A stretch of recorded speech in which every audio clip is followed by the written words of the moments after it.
حویلی سے باہر نہیں جاؤ گی۔ کون روکے گا مجھے؟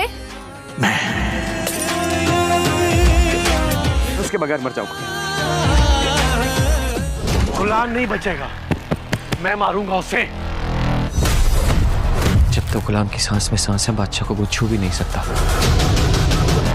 مر جاؤں گا میں، سندری کو یہاں نہیں چھوڑ کے جاؤں گا۔ اسی وقت جہداد آگے بڑھتا ہے اور بادشاہ کے منہ پر زوردار تھپڑ مارتا ہے اور کہتا ہے بادشاہ بس کرو ورنہ یہ مر جائے گا۔ وہ بادشاہ کا ہاتھ پکڑتا ہے اور اسے زبردستی اپنے ساتھ حویلی لے جاتا ہے اور اسے کمرے میں بند کر دیتا ہے، مگر بادشاہ فوراً اپنی بندوق نکال لیتا ہے اور کہتا ہے اگر آپ نے دروازہ نہیں کھولا تو میں اسی وقت اپنی جان لے لوں گا۔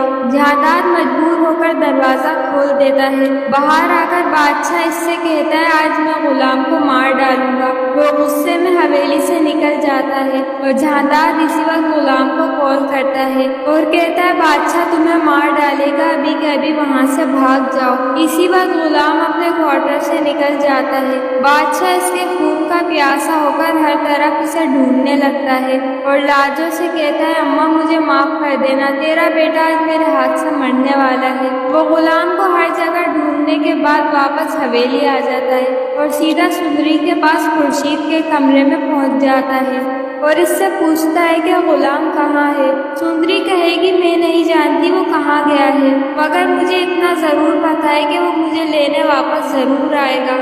بادشاہ کہتا ہے میرے ہوتے ہوئے تمہیں یہاں سے کوئی نہیں لے جا سکتا۔ وہ سندری کا ہاتھ پکڑتا ہے اور اسے اپنے ساتھ لے جا کر ایک کمرے میں قید کر دیتا ہے۔ دوسری طرف غلام سندری کے لیے بے حد بے چین ہوتا ہے۔ رات کے وقت وہ ایک بار پھر حویلی پہنچ جاتا ہے اور سندری کو ڈھونڈنے لگتا ہے۔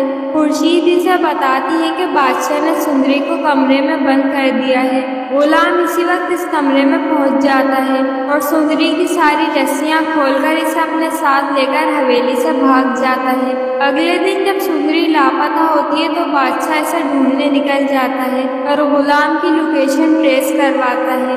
غلام اور سندری ایک سنسان جگہ پر چھپے ہوتے ہیں۔ بادشاہ فوراً اس لوکیشن پر پہنچ جاتا ہے، مگر دوسری طرف سے قربان علی بھی بادشاہ کے خون کا پیاسا ہوتا ہے۔ وہ بھی اپنے آدمیوں کو بادشاہ کے پیچھے لگوا دیتا ہے۔ بادشاہ سندری اور غلام کے پاس جاتا ہے، وہ دونوں اسے دیکھ کر گھبرا جاتے ہیں اور ہاتھ پکڑ کر وہاں سے بھاگنے لگتے ہیں۔ بادشاہ بھی ان کے پیچھے بھاگتا ہے اور لگاتار گولیاں چلانے لگتا ہے۔ وہ دونوں ایک بار پھر چھپ جاتے ہیں، مگر قربان علی کا آدمی بادشاہ کو ایک بار پھر نشانے پہ لگا کر بیٹھا ہوتا ہے اور غلام یہ سب دیکھ لیتا ہے اور باہر آ کر چلاتا ہے کہ بادشاہ پیچھے دیکھیں۔ بادشاہ مڑ کر دیکھتا ہے تو پیچھے قربان علی کا آدمی فوراً اس پر گولی چلا دیتا ہے، مگر اس سے پہلے غلام بادشاہ کے سامنے آ جاتا ہے اور اسی وقت گر کے بے ہوش ہو جاتا ہے۔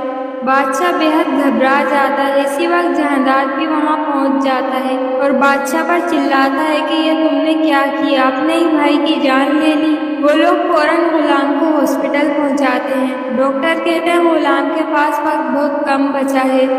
غلام سندری کو اپنے پاس بلاتا ہے اور کہتا ہے میرا بچنا اب ناممکن ہے، بادشاہ تم سے بہت محبت کرتا ہے، میرے بعد تم اس سے شادی کر لینا۔ اس کے بعد بادشاہ بھی غلام کے پاس آتا ہے اور اس سے ہاتھ جوڑ کر معافی مانگتا ہے۔ ویڈیو اچھی لگی ہو تو لائک کریں اور چینل کو سبسکرائب کرنا مت بھولیے گا۔